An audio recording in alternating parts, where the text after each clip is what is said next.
नमस्कार, CSK news में आपका स्वागत है। तो दोस्तों, बड़ी खबर निकल के आ रही है। जनरल मनोज पांडे ने संभाला सेना प्रमुख का कार्यभार, संभालते ही चाइना और पाकिस्तान को दी धमकी। दूसरी बड़ी अपडेट निकल के आ रही है। सीडीएस की तरफ कदम बढ़ाए एमएम नरवणे का कल रहा अंतिम दिन, लेकिन रिटायरमेंट से पहले पाकिस्तान को भी दिया कड़ा संदेश। तीसरी बड़ी अपडेट, आर्टिकल 370 हटने के बाद केंद्र ने जम्मू कश्मीर की सुरक्षा में खर्च किए हैं लगभग 10,000 करोड़ के करीब रुपए। क्या क्या इंफ्रास्ट्रक्चर में हुए बदलाव, वो हम आपको बताएंगे। इस बीच बड़ी खबर निकल के आ रही है। चीनी कंपनी पर ईडी का शिकंजा। स्मार्टफोन बनाने वाली साओमी के ऑफिस में ईडी की छापेमारी। 5,000 से ज्यादा करोड़ की संपत्ति की जब्त रकम। यह बहुत बड़ा एक्शन किया गया है चीनी कंपनी पर। अगली अपडेट में आपको बताएंगे, जहां सरेंडर हुआ है चाइना, यानी मोदी सरकार के एक्शन के बाद सरेंडर हुई चाइना ने किया बड़ा ऐलान। अब भारतीय छात्रों को वीजा देंगे, यानी अभी तक जो वीजा पिछले कोविड-19 से रोक लगाई थी, चीन ने इजाजत दे दी है। अगली अपडेट में बताएंगे दोस्तों, बड़ी खबर, जहां मेक इन इंडिया से भारत का बजा डंका। नई रक्षा कंपनियों को 6 महीने में ही कमाया डबल मुनाफा। जी हां, यानी मेक इन इंडिया से माला माल हुआ है भारत, वो हम आपको बताएंगे। 3 दिनों के विदेश दौरे पे जा रहे प्रधानमंत्री नरेंद्र मोदी से की बड़ी आस, वो हम आपको बताएंगे। सऊदी से रिश्ते सब सही करने में जुटे तुर्की के राष्ट्रपति रेजब तैयब एर्दोगान पहुंचे तुर्की, वो भी हम आपको बताएंगे। तो एक एक करके आपको विस्तार से जानना बेहद जरूरी है, लेकिन उससे पहले एक छोटा सा निवेदन, अगर आपने चैनल को सब्सक्राइब नहीं किया, पल पल के अपडेट के लिए चैनल को सब्सक्राइब करो। देश की मानते हैं इंडियन आर्मी पे आपको भी गर्व है, तो इस वीडियो को लाइक करके अपना समर्थन दर्ज करो उस देश के इंडियन आर्मी के लिए। जय हिंद लिखना मत भूलिएगा दोस्तों। दरअसल पहली बड़ी अपडेट निकल के आ रही। जनरल मनोज पांडे ने संभाला सेना प्रमुख का कार्यभार, जनरल नरवणे की जगह ली गई है। आपको बता दें, आज से अपना खेला शुरू करेंगे मनोज पांडे। दरअसल दोस्तों, आपको बता दें कि जनरल मनोज पांडे ने अपना कार्यभार कल थल सेना चीफ के तौर पर संभाल लिया है। आपको बता दें, एमएम नरवणे की कल विदाई हो गई। हालांकि विदाई से पहले अपना तेवर जो है वो भी जनरल नरवणे दिखाए और पाकिस्तान को चेतावनी दे डाली है। हालांकि आपको बता दें, माना जा रहा है कि नरवणे जो है वो जल्द ही सीडीएस के पद उन्हें मिल सकता है, यानी चीफ ऑफ डिफेंस स्टाफ बनाए जा सकते हैं। और ये कहीं ना कहीं तीनों सेनाओं के प्रमुख होंगे और तीनों सेनाओं के समन्वय से काम और युद्ध होगा। आपको बता दें, जनरल मनोज पांडे जो है वो चाइना और पाकिस्तान को सीधी सीधी चेतावनी दी और ने कहा भारत की अखंडता को कभी भी पूरी झुकने नहीं देंगे, और भारत की शांति के लिए उन्होंने बड़ा बयान दिया। और इसके साथ चाइना और पाकिस्तान जैसे दुश्मन देशों को सीधी चेतावनी दी गई है, और अगर चाइना और पाकिस्तान नहीं माने तो मुंहतोड़ और करारा जवाब देने के लिए सेनाओं के साथ कदम ताल भी करेंगे। हम चलते हैं एक और अपडेट। आर्टिकल 370 हटने के बाद केंद्र सरकार ने जम्मू कश्मीर की सुरक्षा में खर्च किए 9,000 करोड़ रुपए से अधिक रुपए दी जानकारी। इंफ्रास्ट्रक्चर से चाइना और पाकिस्तान बौखलाया हुआ है। केंद्र सरकार ने 5 अगस्त 2019 को जम्मू कश्मीर से आर्टिकल 370 को खत्म कर दिया गया है। जम्मू कश्मीर से विशेष राज्य का दर्जा खत्म करने के बाद केंद्र ने जम्मू कश्मीर को केंद्र शासित प्रदेश का दर्जा दे दिया है। आर्टिकल 370 हटाए जाने के बाद से 2021 तक 28 महीनों में केंद्र ने जम्मू के विशेष रूप से सुरक्षा पर 9,000 करोड़ रुपए से अधिक तक खर्च कर लिए हैं। दरअसल MHA द्वारा प्रकाशित वार्षिक रिपोर्ट 2020 और 2021 में इन तथ्यों का उल्लेख है, और इन रिपोर्ट्स में बताया गया है कि सुरक्षा तंत्र को मजबूत करने के लिए भारत सरकार ने जम्मू कश्मीर सरकार को सुरक्षा संबंधी व्यय योजना के तहत लगभग 9120 यानी 9,120 करोड़ रुपए को प्रदान किए हैं। रिपोर्ट्स के अनुसार इस राशि में 448 करोड़ रुपए भी शामिल है। तो दोस्तों, ये बड़ी खबर निकल के आ रही है इंफ्रास्ट्रक्चर में। हम चलते हैं एक और अपडेट। बीएसएफ ने पंजाब में भारत पाकिस्तान सीमा के पास ड्रोन को ढेर किया। सीमा सुरक्षा बल ने पंजाब में अंतर्राष्ट्रीय सीमा पर शुक्रवार तड़के चाइना निर्मित एक ड्रोन का पता लगाया जाने जो पाकिस्तान में भारत में प्रवेश कर रहा था। बीएसएफ ने प्रवक्ता ने जानकारी दी, जिसके बाद देर रात 1:30 बजे ढेर कर दिया गया। पता लगभग बृहस्पतिवार देर रात 1:30 बजे पता चला और उसके बाद मार गिराया गया था। ये बड़ी खबर निकल के आ रही है, और सेना के इस पराक्रम और सेना की इस वीरता के बाद कहीं न कहीं एक तरीके से बड़ा झटका लगा। हम चलते हैं और अपडेट। ईडी का चीनी कंपनी पर शिकंजा। स्मार्टफोन बनाने वाली कंपनी साओमी पर ईडी की छापेमारी। 5551 करोड़ रुपए की रकम की जब्त। दोस्तों, बड़ी खबर निकल के आ रही है। दरअसल स्मार्टफोन बनाने वाली कंपनी चीनी कंपनी शाओमी पर प्रवर्तन निर्देशालय ईडी ने छापेमारी की कार्रवाई की है। इससे बेंगलुरु ऑफिस स्थित ईडी में 5551 करोड़ रुपए की रकम जब्त कर ली गई है। कंपनी पर अपनी कमाई को गैरकानूनी तरीके से भारत से बाहर भेजने का आरोप लगा है। कंपनी ने ये हेराफेरी इसी महीने फरवरी में कर डाली है। इसके बाद ये कार्रवाई की गई है। ईडी का कहना है कि टेक कंपनी रॉयल्टी के नाम पर इस तरीके के बड़े अमाउंट की हेराफेरी चाइना से मौजूद अपनी पेरेंट कंपनी के इशारे पर कर रही थी और इसे अमेरिका में मौजूद शाओमी ग्रुप कंपनी को भी भेजा गया था। ईडी के मुताबिक शाओमी ने जिन 3 कंपनियों को पैसे भेजे हैं उनका शाओमी इंडिया से किसी तरीके का बिजनेस रिलेशन नहीं है। एजेंसी ने बताया है कि शाओमी ग्रुप ने इस फ्रॉड को छिपाने के लिए कई तरीके की कहानियाँ और मुखौटे गढ़े हैं। कंपनी का रॉयल्टी के नाम पर अपनी कमाई की रकम को भारत के बाहर भेजना फॉरेन एक्सचेंज मैनेजमेंट एक्ट यानी फेमा के सेक्शन 4 को तोड़ना है। और यही चीज़ें आपको बता दें कि अब पूरी तरीके से कंपनी पर शिकंजा कसने के बाद कंपनी का स्टेटमेंट निकल के और कहा है कि भैया हम जो कुछ कर रहे हैं वो ठीक कर रहे हैं और नियमों के अनुसार कर रहे हैं, भारत के नियमों का पालन कर रहे हैं। हम पर ईडी ने फर्जी तरीके से शिकंजा कसा, ईडी ने फर्जी तरीके से छापा मारा है। अब ये चीज़ें कहीं ना कहीं निकल के आ रही हैं। शाओमी की तरफ से बयान निकल के आया, जबकि आपको बता दें इनकम टैक्स डिपार्टमेंट भी छापेमारी कर चुका है। फेमा एक्ट से लगेगा जुर्माना, ये जुर्माना ठोक दिया गया है। कई और बड़े पैमाने पर धांधली की खबरें आई थी। हम चलते हैं और अपडेट लेते हैं। भारत 60 देशों से ले रहा सहयोग, अंतरिक्ष क्षेत्र में बढ़ रही लगातार इसरो की सक्रियता और ताकत दोनों भी। दरअसल पिछले 2 सालों में भारतीय अंतरिक्ष अनुसंधान संगठन इसरो के लिए एक बहुत अच्छे नहीं रहे। कोविड-19 महामारी के कारण लॉकडाउन और अन्य समस्याओं में से इसरो को सभी कागजात प्रभावित हुए हैं और उनके कई प्रमुख अभियान टल सकते हैं। ऐसा लग रहा है कि भारत अंतरिक्ष परिदृश्य से गायब होता जा रहा है, लेकिन अब कोविड दौरे की भयावहता खत्म होने की उम्मीद के बीच इसरो का कामकाज पटरी पर लौटता दिख रहा है। भारत ने अब तक 60 देशों के साथ अंतरिक्ष अंतरिक्ष संबंधी सहयोग के समझौते किए हैं, जो बताता है कि वो अंतरिक्ष अनुसंधान में कितना सक्रिय और गंभीर है। तो दोस्तों आपको बता दें कि इसरो जो है, इसरो की सक्रियता कहीं ना कहीं अपने आप में दुनिया भर को चिंता में डाल रही है। एक और अपडेट लेते हैं दोस्तों। बड़ी खबर निकल के आ रही है। चाइना भारतीय छात्रों को राहत, कोविड प्रतिबंधों के 2 साल बाद पढ़ाई के लिए लौटने के चीन ने दे इजाजत। इधर भारत लगातार चाइना पे कस रहा शिकंजा, उधर चीन के होश ठिकाने आ रहे हैं। चीन ने कोविड-19 महामारी के कारण लागू की गई वीजा और उड़ान पाबंदियों के कारण लगभग 2 साल से पहले भारत में फंसे कुछ भारतीय स्टूडेंट की वापसी आने की इजाजत देने संबंधी योजना को शुक्रवार की घोषणा की है। इस घोषणा में चीनी विश्वविद्यालयों में दाखिला लिए हजारों स्टूडेंट को राहत मिली है।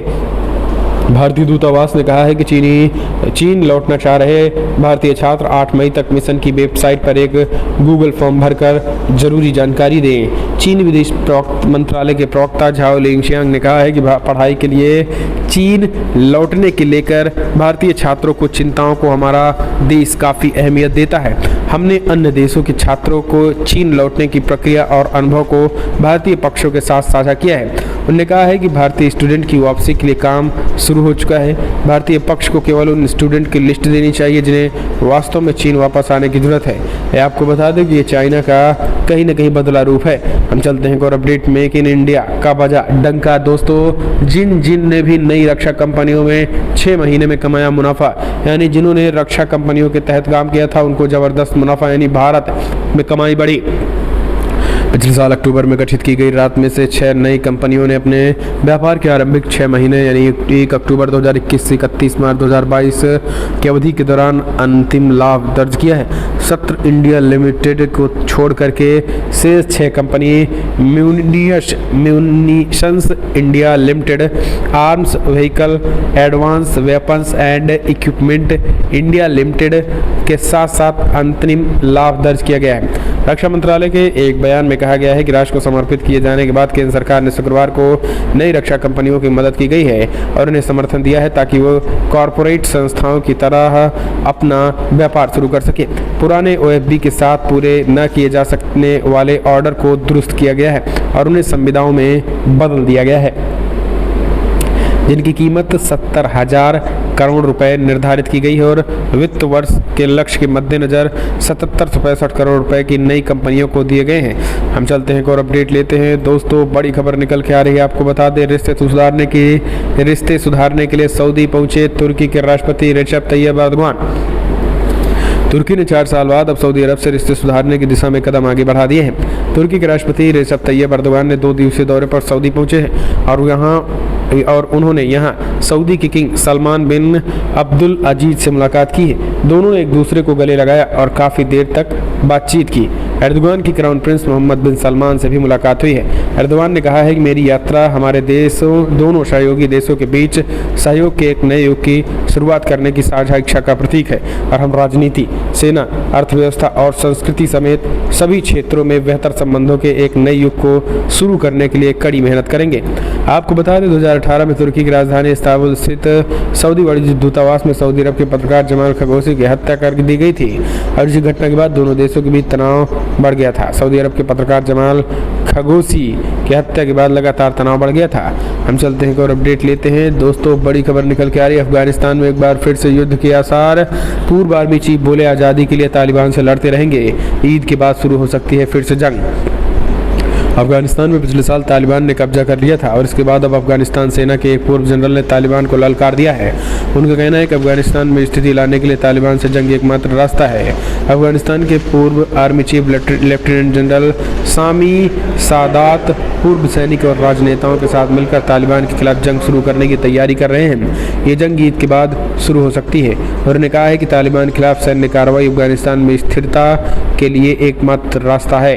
हम अफगानिस्तान को तालिबान से मुक्त करने के लिए जो संभव हो सकेगा वो तक करेंगे ताकि लोकतांत्रिक व्यवस्था फिर से स्थापित हो सके और तब तक हमें आज़ादी नहीं मिलती हम लड़ते रहेंगे। हम चलते हैं और अपडेट लेते हैं। श्रीलंका में दवाओं पर महंगाई की मार, 40 से 60% तक बढ़ाई गई कीमत, पुराना स्टॉक भी नए दाम पर बिकने वाला है। दरअसल आर्थिक संकट के बीच अब श्रीलंका में दवाओं की कीमतें भी बढ़ गई हैं। देश के स्वास्थ्य मंत्री चन्ना जयसुमन ने आदेश जारी कर दिया है जिनमें दवाओं की कीमतें बढ़ने की घोषणा भी कर दी गई है। स्थानीय मीडिया का कहना है कि सरकार इस आदेश के बाद करीब 60 दवाओं की कीमत 40 से 60% तक बढ़ गई है। कहा जा रहा है कि आदेश देश के सबसे अधिक इस्तेमाल की जाने वाली दवाओं को प्रभावित करेगा और इन दवाओं की कीमत बढ़ने से आम जन की परेशानी और हम चलते हैं और अपडेट बड़ी खबर निकल के आ रही है। नहीं रहा घोस्ट ऑफ क्यू, जंग में रूस के 40 लड़ाकू विमानों को मार गिराने वाले यूक्रेनी पायलट की हुई मौत। जंग में 40 रूसी लड़ाकू विमानों को मार गिराने वाले घोस्ट ऑफ क्यू की पिछले महीने मौत हो गई है। इस यूक्रेनी पायलट की पहचान मेजर स्टीपन के तौर पर की गई है। आपको बता दें मीडिया रिपोर्ट्स के मुताबिक उनकी मौत 13 मार्च को उस वक्त हुई जब दुश्मनों से लड़ते हुए उनका MiG-29 लड़ाकू विमान क्रैश कर गया था। दरअसल ताराबाल्का को यूक्रेनियों ने तब भगवान की ओर भेज दिया गया देवदूत मान लिया गया था जब यूक्रेनी सरकार ने बताया है कि उन्होंने जंग के पहले ही 6 दिन में रूसी लड़ाकू विमानों को मार गिराया था। उस वक्त उनकी पहचान सार्वजनिक नहीं की गई थी और इसी बीच गोपनीयता के कारण इन्हें घोस्ट ऑफ क्यू बुलाया जाने लगा था और 27 फरवरी को यूक्रेनी सरकार ने ट्वीट करते हुए लिखा कि लोग उन्हें घोस्ट ऑफ क्यू कहते हैं, सही कहते हैं और वो रूस के लड़ाकू विमानों के लिए बुरा सपना बन चुके हैं और यही कारण है कि आपको बता दें उन्हें मार दिया गया। हम चलते हैं और अपडेट लेते हैं। अब उपग्रह से रखी जा रही नक्सलियों पर नज़र, ड्रोन की संख्या बढ़ाने की भी योजना। दरअसल नक्सल प्रभावित इलाकों में सुरक्षा बल उच्च तकनीकी के जरिए नक्सलियों पर नज़र रख रहे हैं। साथ ही नक्सलियों के गढ़ में बड़े अभियान के लिए उपग्रह निगरानी प्रणाली की भी मदद ले रहे हैं। उच्च क्षमता के ड्रोन की संख्या बढ़ाने की भी योजना है। दरअसल अधिकारियों का कहना है कि अत्याधुनिक ड्रोन के साथ साथ उपग्रह की तस्वीर का उपयोग नक्सलियों की आवाजाही और उनकी गतिविधियों पर नज़र रखने के लिए कारगर है। पुराने यूएवी को उन्नत और नए यूएवी को उपयोग करने की भी योजना बनाई गई है ताकि कई स्तरों से सूचनाओं को एकत्र किया जा सके। नक्सल इलाकों में अलग अलग जगहों पर केंद्र व राज्य बलों के समन्वय से अभियान चल रहा है। उपग्रह के जरिए सीधी तस्वीरें सुरक्षा बलों को उनके कंट्रोल रूम तक मुहैया कराई जाती है। इसके बाद से उपग्रह निगरानी प्रणाली के जरिए सुरक्षा बलों को अभियान के लिए उन तस्वीरों को साझा किया जाता है जिनमें नक्सलियों की मौजूदगी का सटीक पता चलता है। उपग्रह निगरानी प्रणाली का इस्तेमाल रास्ते की सटीक जानकारी के लिए भी किया जाता है। ये बड़ी खबर हम चलते हैं और अपडेट लेते हैं। मुस्लिम पर्सनल लॉ बोर्ड की पीएम मोदी को चिट्ठी, कहा मुस्लिम समुदाय पर यूनिफॉर्म सिविल कोड लागू न करे, अभी इस पर चर्चा है जरूरी। जी हाँ, दरअसल आपको बता दें, मुस्लिम पर्सनल लॉ बोर्ड ने प्रधानमंत्री नरेंद्र मोदी और उत्तर प्रदेश के मुख्यमंत्री योगी आदित्यनाथ को यूनिफॉर्म सिविल कोड को लेकर एक चिट्ठी लिखी है। चिट्ठी में इस कोड को लागू न करने की अपील की गई है। साथ ही लिखा गया है कि सरकार ने इस मुद्दे पर चर्चा करनी चाहिए। मुस्लिम पर्सनल लॉ बोर्ड के राष्ट्रीय महासचिव मोइन अहमद खान ने चिट्ठी में लिखा है कि अगर यूनिफॉर्म सिविल कोड लागू हुआ तो मुस्लिम समुदाय में निकाह और तलाक के मामले जो है वो प्रभावित होंगे। उन्होंने कहा है कि सरकार का काम है कि सर्वसम्मति से किसी नियम को लागू करना, ना कि धार्मिक उन्माद फैलाना। यूनिफॉर्म सिविल कोड पर चल रही बहस संविधान सम्मत नहीं है। इसी बीच चिट्ठी में तमाम मुद्दों पर सरकार का ध्यान केंद्रित किया गया है। कहा गया है कि देश में सभी धर्म के लोगों को अपने धर्म के अनुसार शादी विवाह करने की संवैधानिक अनुमति है। मुस्लिम समुदाय सहित अन्य धर्म के लोगों को आज़ादी से पहले विवाह और तलाक अधिकार प्राप्त है। मुस्लिम समुदाय को 1937 से मुस्लिम एप्लीकेशन एक्ट का संरक्षण मिला। मुस्लिम लॉ बोर्ड सरकार का ये कहना चाहता है कि सरकार पहले सभी धर्मों के संगठन से अपने मसौदे पर चर्चा करे। बिना चर्चा ये लागू करना संविधान सम्मत नहीं है। यूनिफॉर्म सिविल कोड में बहुत सी दिक्कतें हैं। समाज और धार्मिक संगठन से बात किए बिना कोई भी धर्म इसे स्वीकार नहीं करेगा। बाबा साहब भीमराव अम्बेडकर की संविधान सभा की बात याद दिलाते हुए कहा है कि राज्य या केंद्र सरकार इसे लागू करने से पहले धार्मिक समुदाय से भी बातचीत करे। ये मुस्लिम पर्सनल लॉ बोर्ड का बड़ा फरमान जो है वो सीएम योगी को किया। हम चलते हैं एक और अपडेट। जैकलिन पर ईडी की बड़ी कार्रवाई। जी हाँ, एक एक्ट्रेस है जैकलिन फर्नांडिस, जिनकी 7.5 करोड़ की संपत्ति जो है प्रॉपर्टी जब्त कर ली गई। ये रकम जेल में बंद ठग सुगेश ने गिफ्ट की थी। प्रवर्तन निदेशालय यानी ईडी ने एक्ट्रेस जैकलिन के खिलाफ बड़ी कार्रवाई करते हुए उनके 7 करोड़ 27 लाख की प्रॉपर्टी जब्त कर ली। बताया जा रहा है कि ये रकम ठग सुकेश चंद्रशेखर ने जैकलिन को गिफ्ट की थी और जानकारी के मुताबिक जैकलिन के पास इतनी रकम की एक एफडी है जिसे ईडी ने जब्त कर ली है। एक्सेस ने ईडी की टीम 3 बार पूछताछ भी कर चुकी है और उनसे तिहाड़ जेल में बंद ठग सुकेश चंद्रशेखर के साथ उनके संबंधों को लेकर भी पूछताछ की गई है। उनके खिलाफ ईडी लुकआउट नोटिस भी जारी कर चुकी है। 5 दिसंबर 2021 को देश से बाहर जाने की कोशिश करते हुए उन्हें मुंबई एयरपोर्ट पर रोक भी लिया गया था। तो ये ईडी की ताबड़तोड़ कार्रवाई। हम चलते हैं और अपडेट लेते हैं। दोस्तों, बड़ी खबर, सऊदी अरब के प्रिंस मोहम्मद बिन सलमान से मिले शहबाज शरीफ, उन पाकिस्तानियों को किया गिरफ्तार जिन्होंने चोर चोर के लगाए थे नारे। जी हाँ, सऊदी अधिकारियों ने शुक्रवार को कुछ पाकिस्तानी तीर्थ यात्रियों को पवित्र शहर मदीना में मस्जिद नबवी में पाकिस्तानी प्रधानमंत्री शहबाज शरीफ और उनके प्रतिनिधियों के खिलाफ अपमानजनक नारे लगाने के आरोप में गिरफ्तार कर लिया गया। इस्लामाबाद में सऊदी अरब के दूतावास ने शुक्रवार को इसकी पुष्टि की है। पाकिस्तान के समाचार पत्र डॉन ने बताया है कि सऊदी दूतावास के मीडिया निदेशक के अनुसार पाकिस्तान के प्रधानमंत्री शरीफ को देखते हुए प्रदर्शनकारियों ने चोर चोर चोर के नारे लगाए थे। आपको बता दें, प्रदर्शनकारियों की बात करें तो प्रदर्शनकारियों को नियमों को उल्लंघन और पवित्र मस्जिद की पवित्रता का अपमान करने के आरोप में हिरासत में ले लिया गया है, जो कि कहीं न कहीं एक तरीके से ये बड़ी खबर है। इसी बीच पाकिस्तान के नवनियुक्त प्रधानमंत्री शरीफ एक प्रतिनिधिमंडल के साथ सऊदी अरब की 3 दिवसीय यात्रा पर है। प्रतिनिधिमंडल में बिलावल भुट्टो जरदारी भी शामिल है। पद संभालने के बाद शरीफ की ये पहली विदेश यात्रा है। गुरुवार को प्रतिनिधिमंडल को पवित्र मस्जिद में विरोध और नारेबाजी का सामना करना पड़ा, इसके वीडियो भी सोशल मीडिया पे वायरल हो गए थे। हम चलते हैं और अपडेट लेते हैं। दोस्तों, एक और बड़ी खबर निकल के आई है जहां पे आपको बता दें, सीएम योगी आदित्यनाथ ने की गृह मंत्री अमित शाह से मुलाकात। यूपी बीजेपी के नए प्रदेश अध्यक्ष के नामों को लेकर भी चर्चाएं तेज। दरअसल आपको बता दें, उत्तर प्रदेश के मुख्यमंत्री योगी आदित्यनाथ दिल्ली के सीएम दिल्ली दौरे पर और इस दौरान उन्होंने केंद्रीय गृह मंत्री अमित शाह से मुलाकात की है। ये मुलाकात ऐसे समय पर हुई है जब सीएम योगी ने अपने दूसरे कार्यकाल के दौरान 1 महीने से ज़्यादा का समय पूरा कर लिया है। माना जा रहा है कि दोनों के बीच राज्य राज्य में आगे की रणनीति पर चर्चा हुई है। शनिवार को यूपी के सीएम योगी आदित्यनाथ ने केंद्रीय गृह मंत्री अमित शाह से मुलाकात की है। योगी आदित्यनाथ ने 25 मार्च के राज्य के सीएम के तौर पर दूसरी बार शपथ ली है। ऐसे में अब 1 महीने से ज़्यादा वक्त हो जाने के बाद वे फिर एक बार अमित शाह से मिलने पहुंचे और उत्तर प्रदेश में नए प्रदेश अध्यक्ष यूपी को मिल सकता है, इस पर भी जो है वो चर्चाएं हुई हैं। हम चलते हैं और अपडेट लेते हैं दोस्तों। मुख्यमंत्री योगी आदित्यनाथ जी हाँ जाएंगे अपने घर, बड़ी खबर निकल के आ रही है दोस्तों। आपको बता दें अपने परिजनों से करेंगे मुलाकात, यानी मतलब अपनी माँ और बहन और भाई से मुलाकात करेंगे सीएम योगी आदित्यनाथ। हालांकि वैसे तो योगी हैं, लेकिन आपको बता दें कोई आधिकारिक दौरा नहीं है। सीएम योगी उत्तराखंड के 3 दिवसीय दौरे पर जा रहे हैं, जहाँ 4 और 5 मई को वो रहेंगे और इसी दौरान 4 और 5 मई के दौरान जो है प्रोग्राम है। और इसी बीच जो है वो अपनी मां से यानी सीएम योगी आदित्यनाथ अपने परिवार से मुलाकात करेंगे। वहीं डिग्री कॉलेज बिठानी में अपने गुरु अवैधनाथ की मूर्ति का अनावरण भी करेंगे। उत्तराखंड के उच्च शिक्षा मंत्री धन सिंह रावत ने कार्यक्रम की जानकारी देते हुए बताया कि योगी के साथ उत्तराखंड के मुख्यमंत्री पुष्कर सिंह धामी भी इस प्रोग्राम में मौजूद रहेंगे। और 4 और 5 मई के प्रोग्राम के लिए उत्तर प्रदेश के मुख्यमंत्री कार्यालय से आधिकारिक प्रोग्राम भी है। तो ये एक बड़ी खबर निकल के आई है दोस्तों। और कहीं ना कहीं सीएम योगी आदित्यनाथ आखिरकार मान ही गए अपनी माँ की बात और वो जा रहे हैं मिलने अपनी माँ और परिजनों से। हम चलते हैं एक और अपडेट लेते हैं दोस्तों। बड़ी खबर निकल के आई है, जहां 5 मई को ताजमहल में करेंगे शिव की प्राण प्रतिष्ठा। देश को हिंदू राष्ट्र घोषित करने की मांग फिर से शुरू, अयोध्या के परमहंस दास का ऐलान। यूपी के अयोध्या के तपस्वी छावनी के जगत गुरु परमहंसाचार्य ने ताजमहल को लेकर बड़ा बयान दिया। परमहंसाचार्य ने ऐलान किया है कि 5 मई को वो आगरा जाएंगे और ताजमहल में भगवान शिव की पूजा करेंगे। परमहंसाचार्य का दावा है कि वो ताजमहल नहीं बल्कि तेजो महालय में जाएंगे और वहाँ भगवान भोलेनाथ की प्राण प्रतिष्ठा की जाएगी। साथ ही भारत को हिंदू राष्ट्र घोषित करने की मांग भी की जाएगी। परमहंसाचार्य ने कहा है कि भारत सिर्फ हिंदुओं का है और यहाँ रहकर भारत माता के जयकारे से परहेज करने वाले मुस्लिमों को भारत छोड़ देना चाहिए। तो ये चीज़ भी उन्होंने कही है। फिलहाल बड़ी खबरों में इतना ही। पल पल के अपडेट के लिए चैनल को सब्सक्राइब करना ना